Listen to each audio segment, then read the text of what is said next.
Dear students, आज हम लोग सॉल्यूशन नाम के चैप्टर से रिलेटेड कुछ बातें करेंगे। मगर इस चैप्टर में इससे पहले कि सॉल्यूशन में कंसंट्रेशन के विषय में हम लोग जाने, हम लोग कुछ टॉपिक्स जानना बहुत जरूरी है जो फर्स्ट ईयर के लिए भी इम्पॉर्टेंट है और सेकेंड ईयर में तो है ही। जैसे अभी आप लोगों ने पिछले वीडियो में मोल कॉन्सेप्ट पढ़ा, उसी तरीके से आज सबसे पहला टॉपिक हम लोगों को लेना है इक्विवेलेंट वेट, हिंदी में तुल्यांकी भार।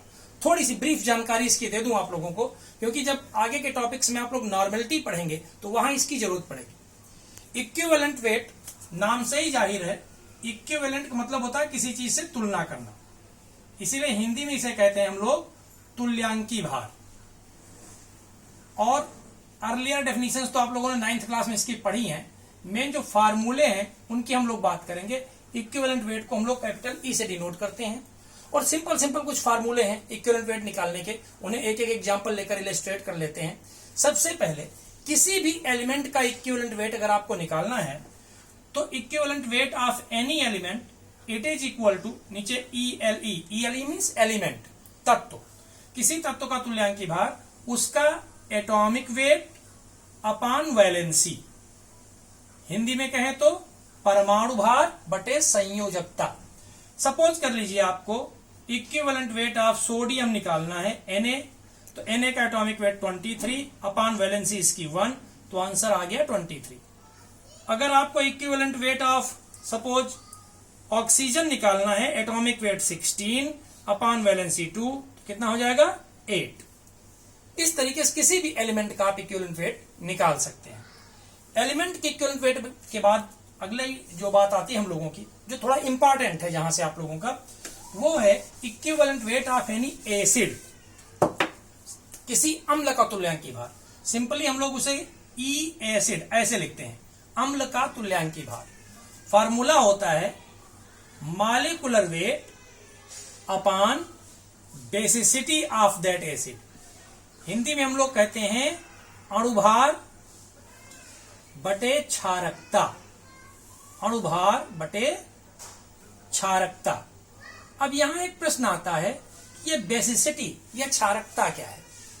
तो याद रखिएगा, किसी भी एसिड से जितने हाइड्रोजन आयन हटाए जा सकते हैं, जितने होते हैं नहीं कह रहा हूं मैं, जितने हटाए जा सकते हैं, number of displaceable hydrogen ion is known as its basicity, उसे उसकी क्षारकता कहते हैं। जैसे HCl की बेसिसिटी 1 होती, क्योंकि एक हाइड्रोजन है वही हटेगा। जब आयोनाइज होगा तो कैसे होगा, H+Cl-, तो ये हाइड्रोजन हट सकता है। HNO3 बेसिसिटी कितनी होगी, 1 होगी। इसी तरीके से अगर आप H2SO4 ले लें, सल्फ्यूरिक एसिड, तो इसकी बेसिसिटी 2 होती है, क्योंकि ये 2H+ और प्लस SO4-, 2 हाइड्रोजन आयन हट सकते हैं।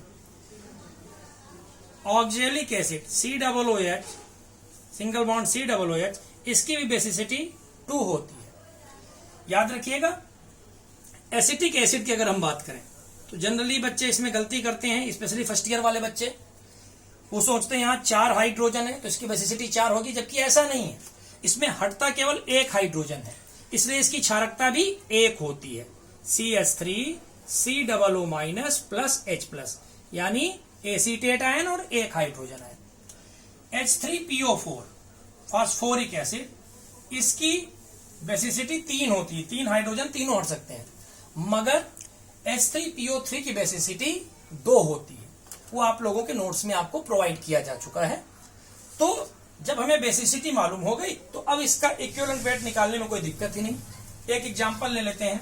सपोज करिए कि हमें H2SO4 का इक्विवेलेंट वेट निकालना है, तो कैसे निकालेंगे, इसका मॉलिक्यूलर वेट यानी अणुभार 1 × 2 प्लस सल्फर का 32, ऑक्सीजन का 16 × 4, और अपॉन बेसिसिटी इसकी कितनी बताई मैंने, 2, तो upon 2 98 upon 2 that is equal to 49। इस तरीके से अगर आपको HCl का निकालना है इक्विवेलेंट वेट, तो कैसे निकालेंगे, HCl का 1 प्लस 35.5 अपान बेसिसिटी 1 यानी 36.5, ये इसका इक्विवेलेंट वेट आ गया। अब अगला नंबर आता है equivalent weight of any base, किसी क्षार का तुल्यांकी भार। बेस को हम लोग सिंपली क्षार बोलते हैं, क्षार या क्षारक कह लीजिए आप, बेस या एल्कली। तो बेस का कैसे निकालते हैं? मॉलिक्यूलर वेट, अणुभार वही रहता है, जहां बेसिसिटी होती है उसकी जगह टर्म आ जाता है एसिडिटी। इसकी जगह कौन सा टर्म आ जाता है? एसिडिटी। किसी बेस की एसिडिटी, हिंदी में कहते हैं अम्लकता या अम्लता या अम्लकता।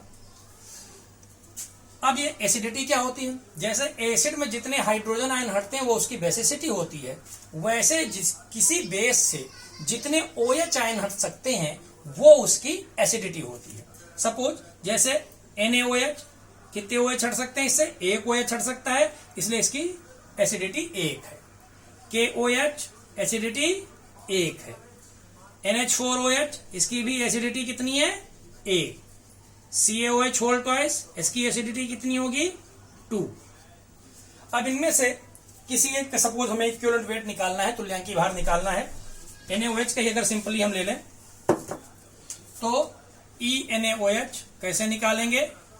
Na का 23 प्लस ऑक्सीजन का 16 प्लस 1 अपान 1 यानी 40, यही आपका आंसर आ गया।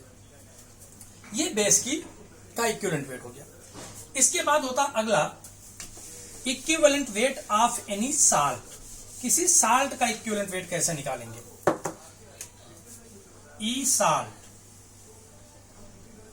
साल्ट यानी लवण। लवण का तुल्यांकी भार निकालने का तरीका होता है कि उसका molecular weight upon net charge over any one radical. एक साल्ट में 2 रेडिकल होते हैं, एक पॉजिटिव एक निगेटिव, केटायन और एनायन। किसी भी एक आयन पर जो टोटल चार्ज है, टोटल पॉजिटिव या total negative charge, net charge, किसी भी एक आयन पर net charge over any one ion, यानी अणुभार बटे किसी एक आयन पर आवेश की कुल मात्रा। अब जैसे मान लीजिए, सपोज करिए कि आपको NaCl का ही निकालना है इक्विवेलेंट वेट, तो इसका NaCl को पहले आप आयोनाइज कर लीजिए, Na प्लस और प्लस Cl माइनस, यानी इस पे पॉजिटिव भी सिंगल है, नेगेटिव भी सिंगल है, कोई एक आपको लेना है। मॉलिक्यूलर वेट कितना होगा? 23 प्लस 35.5 अपान 1, चाहे पॉजिटिव चाहे नेगेटिव, साइन नहीं लगाना है आपको। टोटल कितना हो जाएगा आपका? 58.5। सपोज आपको Na2CO3 इसका निकालना है, तो मॉलिक्यूलर वेट अणुभार कितना होगा? 23 इंटू 2 प्लस कार्बन का 12 प्लस 16 इंटू 3 अपान, इसे आयोनाइज करेंगे 2Na plus plus CO3 double minus. एक Na पर सिंगल पॉजिटिव, तो 2 पर कितना होगा? Double positive. इसी तरह CO3 पर कितना है? Double negative. तो चाहे पॉजिटिव लीजिए चाहे नेगेटिव, वैल्यू कितनी है? 2। तो अपान 2 ये वैल्यू हो जाएगी 106 अपान 2, दैट इज इक्वल टू 53। इस तरीके से किसी साल्ट का आप लोग इक्विवेलेंट वेट निकालते हैं। अब साल्ट के बाद एक चीज आपकी रह जाती है इसमें, ऑक्सीडाइजिंग या रिड्यूसिंग एजेंट का इक्विवेलेंट वेट। और इसमें बहुत इंपॉर्टेंट क्वेश्चन है for first year as well as for the second year. Second year में भी ये क्वेश्चन आपका डी ब्लॉक में भी बहुत इंपॉर्टेंट पूछा जाता है कई बार न्यूमेरिकल में, और फर्स्ट ईयर में भी है, और सोल्यूशन नाम के चैप्टर में पूछा जाता है equivalent weight of any oxidising और रिड्यूसिंग एजेंट। इनमें स्पेशली KMnO4 का इक्विवेलेंट वेट। हालांकि फर्स्ट ईयर वाले बच्चों ने भी ऑक्सीडेशन रिडक्शन के विषय में ज्यादा नहीं पढ़ा है, 10th में ही थोड़ा बहुत पढ़ा है, फिर भी सिंपली आपको इतना बता दूं यहाँ कि किसी भी ऑक्सीडाइजिंग या रिड्यूसिंग एजेंट का जब आप इक्विवेलेंट वेट निकालते हैं तो वो होता है उसका मॉलिक्यूलर वेट यानी अणुभार upon change in oxidation number, change in oxidation number, ऑक्सीकरण संख्या में परिवर्तन। अब यह जाहिर सी बात है, ऑक्सीकरण संख्या में परिवर्तन कब होगा? इसका मतलब है कि कोई रिएक्शन हो रही है, पहले कुछ और ऑक्सीडेशन नंबर है और बाद में कुछ और हो जाती है। तो ये जो इक्विवेलेंट वेट है ये डिपेंड करता है रिएक्शन पर। और इसमें एक क्वेश्चन बहुत पूछा जाता है, स्पेशली KMnO4। इसकी 3 कंडीशन होती हैं, तीनों कंडीशन में अलग अलग इसका इक्विवेलेंट वेट आता है, यानी ये इक्विवेलेंट वेट डिपेंड करता है चेंज इन ऑक्सीडेशन नंबर, क्योंकि मॉलिक्यूलर वेट तो चेंज नहीं होगा, वो हमेशा वही होगा। जैसे एसिडिक मीडियम की अगर हम बात करें तो एसिडिक मीडियम में KMnO4 सल्फ्यूरिक एसिड से जब रिएक्शन करता है तो रिएक्शन होती है 2KMnO4 plus 3H2SO4 gives K2SO4 plus 2MnSO4 plus 3H2O plus 5 oxygen, 5 nascent oxygen, ये होती रिएक्शन।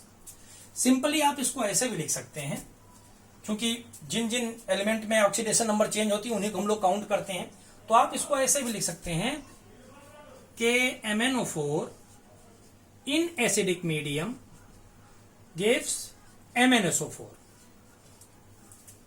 सिंपली न्यूमेरिकल के पर्पज पे आप इतना लिख सकते हैं। और यहां अगर ऑक्सीडेशन नंबर Mn की निकालेंगे तो Mn की ऑक्सीडेशन नंबर यहां +7, फर्स्ट ईयर पूरा चैप्टर पढ़ चुके हैं आप लोग, रेडॉक्स रिएक्शन। और यहां पर Mn की जो ऑक्सीडेशन नंबर है ये कितनी आएगी, +2। अब चेंज कितने का आया, चेंज आया आपका 7 से 2 हो रहा है, यानी चेंज कितने का आया, 5 का, परिवर्तन कितने का हुआ, 5 का।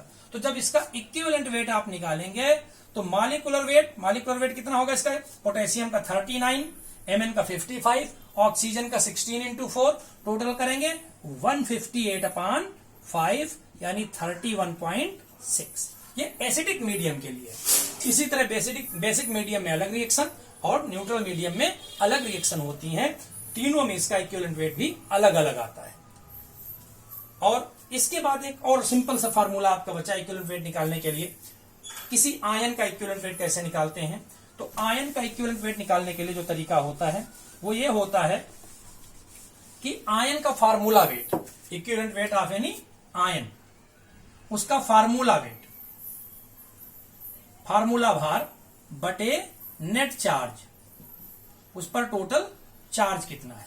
अभी फार्मूला वेट कैसे निकालेंगे, जैसे मॉलिक्यूलर वेट निकालते हैं सिंपल, वैसे ही फार्मूला वेट निकालते हैं। फॉर एग्जांपल सपोज कर लीजिए हमने आपसे कहा कार्बोनेट आयन, इसका इक्विवेलेंट वेट निकालिए, तो कार्बन का वेट 12, 16 × 3 और अपॉन चार्ज कितना है 2, साइन से कोई मतलब नहीं है, कितना हो जाएगा 16 3 या 48 और 12 और ऐड कर दो 60/2 दैट इज इक्वल टू 30।